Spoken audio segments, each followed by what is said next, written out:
ඔයාලට කොහොමද? තාරුගේ කතා ලෝකයේ YouTube channel එකට ඔයාලා හැමෝම සාදරයෙන් පිළිගන්නවා. කොළඹ ශ්‍රැංගිලා හෝටලයේ ප්‍රධාන උත්සව ශාලාවේ එදා රෑ දිව්‍ය ලෝකයක් වගේ සැරසිලා තිබුණා.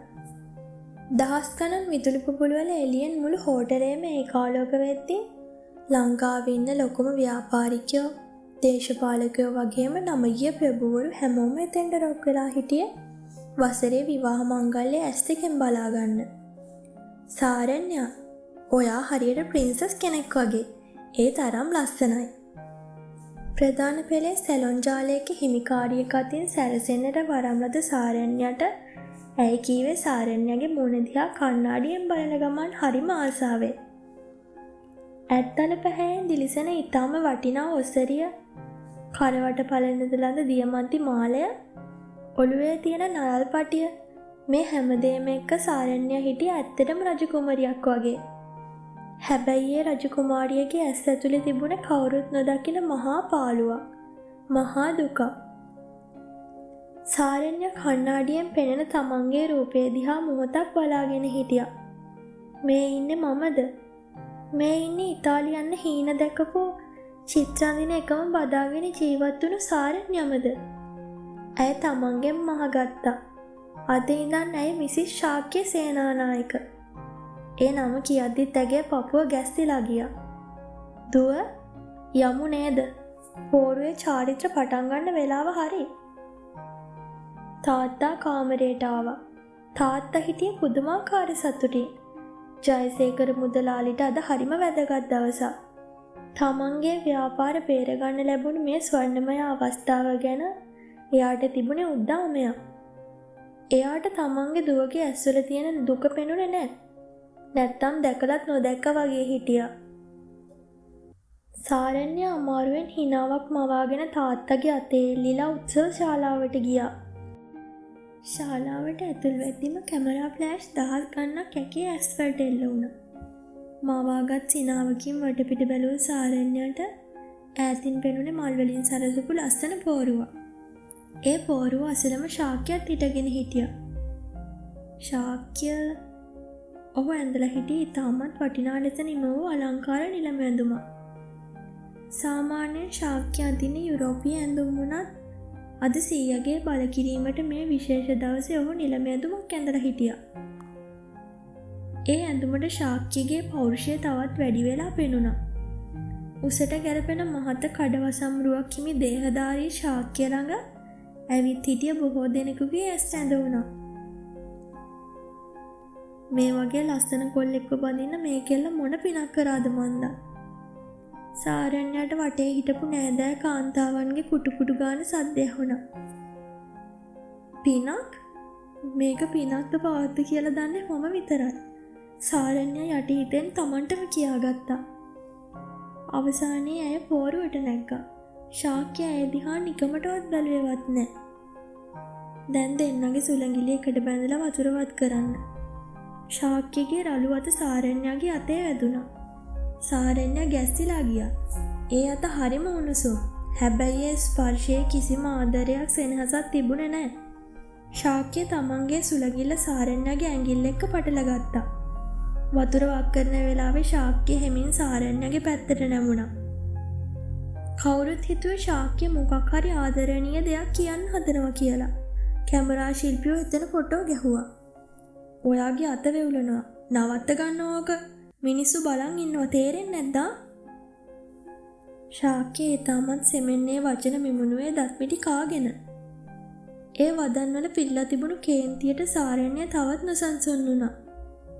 ඇය ඊටා අමාරුවෙන් බියෙන් වෙවුලන එක පාලනය කරගත්තා. පෝරුවේ චාරිත්‍ර ඉවර වෙලා ශාක්‍ය සහ සාරණ්‍ය අලංකාරව සැකසූ සෙටි පුටුවක වාඩි වී මංගල උත්සවය ආරම්භ කළා. මොහොතින් මොහොත ගෙවී යද්දී සාරණ්‍යයට දැනුනේ කකුල් දෙක කැඩෙන්න යනවා වගේ. උස්සඩි පාවහන් වගේම ඇඳ සිටි බරෝසරියත් පළඳා තිබූ ආභරණ තොගයත් ඇයව හෙම්බත් කළා. සෙනඟ දහස් ගණනක් ඇවිත් ඔවුන්ට සුබ පතනවා. ශාක්‍යයේ හැමෝම එක්ක hina වෙලා කතා කළේ හරිම ප්‍රොෆෙෂනල් විදිහට. කන්ග්‍රැචුලේෂන් ශාක්‍ය. දැන් ඉතින් සෙන් හෝල්ඩින්ස් එකට අලුත් ලේ ලැබුණා වගේ තමයි. මිසිස් සේනානායක, වෙල්කම් ටු ද ෆැමිලි. සාරණ්‍ය බොරු හිනාවක් මවාගෙන තැන්ක් යූ කියකේ හිටියා. ශාක්‍ය එකපාරක්වත් ඇය දිහා බැලුවේ නැහැ. එයාට වුණා වුණේ එතෙන්ට ආපු බිස්නස් පාර්ට්නර්ස්ලත් එක්ක ඩීල් ගැන කතා කරන්න විතරයි. සාරණ්‍ය හිටිය තනි වෙලා. වටේටම සෙනග හිටියට ඇය කියාගන්න බැරි වේදනාවකින් දැවෙමින් සිටියා. අවසානයේ රෑ 12 පහුවෙලා උත්සවය අවසන් වුණා. යමු, ශාක්‍ය කිව්වේ අනදෙනවා වගේ.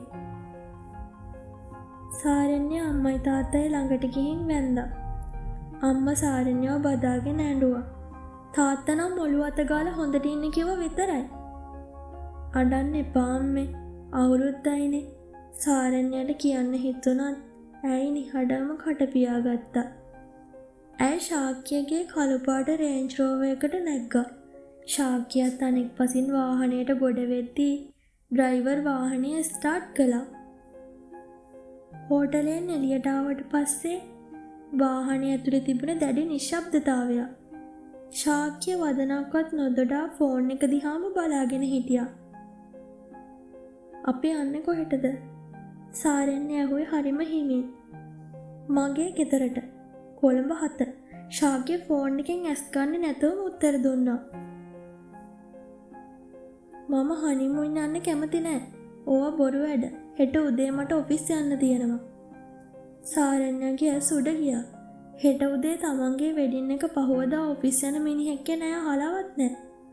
ඒත් හෙට අපේ පළවෙනි දවස. සාරණ්‍ය ශාක්‍ය එකපාරටම සාරණ්‍යගේ පැත්ත හැරුණා. ඒ බැල්ම සාරණ්‍යව දවා අලු කරන තරම් කෝපවත් වුණා. මම තමුන්ට කලිනුත් කිව්වා මේක නෝමල් මැරේජ් එකක් නෙවෙයි. තමන්ට ඕන දේවල් ඔක්කොම මගේ ගෙදර තියෙනවා. කන්න බොන්න අදින්න ඕන තරම් දේවල් තියෙනවා. මගෙන් සැමියෙක්ගේ රාජකාරිය නම් කොහෙත්ම බලාපොරොත්තු වෙන්න එපා. මේක ඩීල් එකක් විතරයි. සාරණ්‍ය අය වචනයක්වත් කතා කළේ නැහැ. ඇය වීදුරුවෙන් එළිය බලාගත්තා. කොළඹ නගරේ නිදාගෙන ඒත් ඇගේ හිත ඇතුලේ මහ ලොකු කුණාටුවක් කමමින් තිබුණා. විනාඩි 20කට පස්සේ වාහනේ ලොකු තාප්පයකින් වඩවුණු දැවැන්ත ගේට්ටුවක් ඉස්සරහා නතර වුණා. ගේට්ටුව ඉබේම ඇරුණා. ඒක හරියට බලකොටුවක් වගේ. ශාක්‍යගේ මාලිගාව. ගෙදර සම්පූර්ණයෙන්ම වගේ තිබුණේ අලු සහ කළු පාටින්. නවීන පන්නේ ගෘහ නිර්මාණ ශිල්පයකට හදපු මේ ගෙදර කිසිම උණුසුම් බවක් තිබුණේ නැහැ. හරියට ශාක්‍ය වගේමයි. සීතලයි අඳුරුයි. සීතා ශාක්‍ය නිවසට ඇතුළු වෙන ගමන් කෑ ගැහුවා. වයසක කාන්තාවක් ඉක්මනට දුවගෙන ආවා. "යස් සර්." "මේ සාරණ්‍ය, මැඩම්ට කාමරේ පෙන්වන්න." "මම ස්ටඩි එකේ ඉන්නේ. මට කෝපි එකක් එවන්න." ශාක්‍ය සාරණ්‍ය දිහා නිකන්ම බලන්නේ නැතුව උඩ තට්ටුවට නගින පඩිපෙළ දිගේ ඉහළට නැගගෙන ගියා. සාරණ්‍ය ගල් ගැහිලා වගේ බලන් හිටියා. තමන්ගේ අලුත් ගෙදරට ආපු පළවෙනි මොහොතේම තමන්ව බාර දුන්නේ ගෙදර වැඩ කරන කෙනෙක්ට. "මැඩම්, එන්න මාත් එක්ක." සීතා කරුණාවන්ත පාටයි. එයා සාරණ්‍යගේ අතේ තිබුණු බෑග් එක ගත්තා. සාරණ්‍ය සීතා පස්සෙන් උඩ තට්ටුවට ගියා. ඒ අන ගමන් ඇය දැක්ක ගෙදර බිත්තිවල එල්ලා තියෙන පින්තූර. ඒ ඔක්කොම කිසිම වර්ණවත්වක් නැති අඳුරු පැහැරෝප. "මේක තමයි සර්ගේ, සොරි මැඩම්ලගේ කාමරේ." සීතා ලොකු දොරක් ඇරියා. සාරණ්‍ය හිමින් ඇතුළට ගියා. ඒ කාමරේ සාමාන්‍ය ගෙදරක සාලයකටත් වඩා ලොකුයි. මැද තිබුණේ විසල් ඇඳක්. කාමරේ එක පැත්තකින් සම්පූර්ණයෙන්ම වීදුරු. එතනින් කොළඹ නගරේ ඉතාම ලස්සනට පේනවා. මැඩම්ගේ බඩු ඔක්කොම අපි ක්ලෝසෙට් එකට දැම්මා. වොෂ් එකක් දාගෙන එන්න. මම රැට කන්න මොන හරි හදන්නම්. සීතා ගියාට පස්සේ සාරණ්‍ය හැමීට ඇඳ මත වාඩි වුණා. ඔසරිය බරයි, ඇඟට මහන්සි. ඒත් ඊට වඩා ඇගේ හිතට මහන්සි. සාරණ්‍ය බොහෝ වෙලාවක් කල්පනා කරමින් සිටියා. ටික වෙලාවකින් දොර අරගෙන ශාක්‍ය ඇතුළට ආවේ. සාමාන්‍ය ටී-ෂර්ට් එකක් සහ කොට කලිසමක් ඇඳගෙන. ඔහු අතේ ෆයිල් වගේක් සහ ලැප්ටොප් එක තිබුණා. "ඔයා තාම ඇඳුම් මාරු කළේ නැද්ද? මම නම් ආව ගමන් අර නිලම ඇඳුම ගලවලා විසි කරා." මට උදව්වට කවුරු හරි. සාරණ්‍යයට තනියම ඔසරිය ගලව ගන්න අමාරුයි. ඇය සෙමින් මුමුණද්දි ශාක්‍ය ලොකු හුස්මක් පිට කළා. සීතට කතා කරන්න තිබුණනේ. එයා මේසේ උඩ ෆයිල් ටික තියලා සාරණ්‍ය ළඟට ආවා. සාරණ්‍ය බයෙන් පස්සට වුණා. බය වෙන්න එපා අම්මා තමුන්න කන්නේ නැහැ. ශාක්‍ය ඇයව අල්ලලා ඉස්සරහට හරවා ගත්තා. එයාගේ අත් සාරණ්‍යගේ ඔසරියේ කටුවලට ගියා. එයා බොහොම පරිස්සමට හැබැයි කිසිම හැඟීමක් නැතුව ඔසරියේ කටු එකින් එක ගැලෙව්වා. ශාක්‍යගේ හුස්ම සාරණ්‍යගේ බෙල්ලට වැදෙද්දි ඇයට හුස්ම ගන්නත් අමතක වුණා. මේ තරම් ළඟින් කිසිම පිරිමියෙක් සාරණ්‍ය ළඟ ඉඳලා නැහැ. දැන් හරි ගිහින් චේන්ජ් කරගන්න. කිසිම හැඟීමක් නැති ගානට කටු ටික මේසේ උඩින් තියලා ශාක්‍ය ආයෙත් එයාගේ ලැප්ටොප් එක දිහාවට හැරුණා. සාරණ්‍ය ඉක්මනට බාත්රූම් එකට දුවලා ගියා. ඇය දොර වහගෙන ශවයක යටට වෙලා විනාඩි 10ක් විතර හිටියේ කඳුළු හොදගන්න. ඇය රෑඳුමක් ඇඳගෙන එළියට එද්දි ශාක්‍ය බැල්කනියේ හිටියා. කාමරේ ලයිට් ඕෆ් කරලා. බැල්කනියෙන් එන හඳ එළිය විතරයි තිබුණේ. දැඩි පිපාසය නිසාම සාරණ්‍ය මේස මත තිබ්බ වතුර වීදුරුව අතට ගත්තා. ඒත් එක්කම ඇයට ඇහුණේ ශාක්‍ය කාත් එක්ක හරි ෆෝන් එකෙන් කතා කරනවා. ශාක්‍යගේ කටහඬ වෙනස්.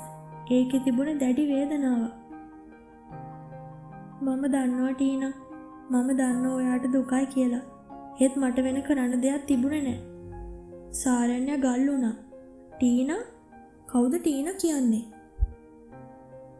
මේක අවුරුද්දක ඩීල් එකක් විතරයි. ඊට පස්සේ මම නිදහස්. මම පොරොන්දු වෙනවා මම කවදාවත් එයාට මගේ හිතේ ඉඩක් දෙන්නේ නැහැ. මගේ හැමදේම අයිති ඔයාට විතරයි. I promise you. ශාක්‍යගේ වචන සාරණ්‍යගේ හිත පසාරු කරගෙන ගියා. එයා මේ විවාහය කරගත්තේ වෙන කාට හරි ආදරය කරන ගමන්ද? එහෙනම් ඇයි මගේ ජීවිතේ මේ විදියට විනාශ කළේ? සාරණ්‍යගේ අතේ තිබුණු වතුර වීදුරුව ඉබේටම බිමට අතෑරුණා. වීදුරුව බිඳෙන සද්දෙට ශාක්‍ය ගැසිලා හැරුණා. එයා දැක්ක දොර ළඟ ගල් ගැහිලා බලන් ඉන්න සාරණ්‍යව. ශාක්‍යගේ ඇස්වල තිබුණු වේදනාව එකපාරටම අතුරට දහන්නුණා. ඒ වෙනුවට ආයෙත් ආවේ අර දරුණු සීතල බැල්ම. එයා ෆෝන් එක කට් කළා.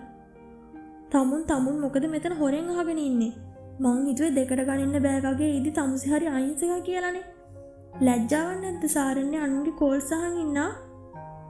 ශාක්‍ය සාරණ්‍ය දෙසට කෝපෙන් කෑගසමින් වේගෙන් නදියක් තිබ්බා. සාරණ්‍ය බයෙන් වෙවුලන්නට උනේ කර කියා ගන්න කිසිවක් නැතුවයි.